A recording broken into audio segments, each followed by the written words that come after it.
আজকে আমরা ছাল ঠ্যাং আরে নেটের ভিতরেই আছে, তুই দেখা। হ্যাঁ সব ঝাল হচ্ছে।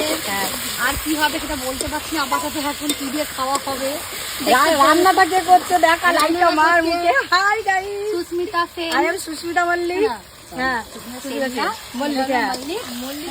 এখন রান্না হচ্ছে মুরগির ঠ্যাং, মুরগির বিচি, মুরগির ছাল, মুরগির নুনু পাটি, মুরগির মাথা, মুরগির চোখ, মুরগির কতবার বলছে কত কিছু খাওয়া যাবে। আর আমি সত্যি কথা বলতে মুরগির ন্যানা পাখিটা খেতে পছন্দ করি, তো আলাদা করে ন্যানা এনেছি। আর এই যে মুরগির ঠ্যাং, তাই তো ছালটা তো খাওয়ার সময় দেখাবো ভাই। না ছালটা তুলতে পারছি না। ওরে বাবা,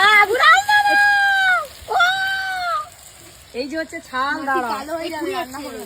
এই যে হচ্ছে ছাল চুববে, এই যে ছাল খাওয়াবো। কি গরম, মুখে দেবো। তোর মুখে মা দেখা যাচ্ছে না। এই দিদিকে নিয়ে যাও, দিদির মুখে মা। আমি খাবো এখন, ভাবছি কখন খাবো, তাই তারপর মানি দিদির মুখে মা।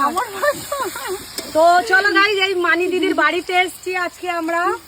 আমার দিদির বাড়িতে চলে এলাম আজকে। এই যে আইটেম করেছে দিদি, আমাদের আবার মাংস হবে। এটা দেখা, এই যে দু রকম হচ্ছে, একটা মুরগির ঠ্যাং, বিচি ঠ্যাং, চুল, আর এইটা সলিড হয়েছে তো। হ্যাঁ তারা আবার একটু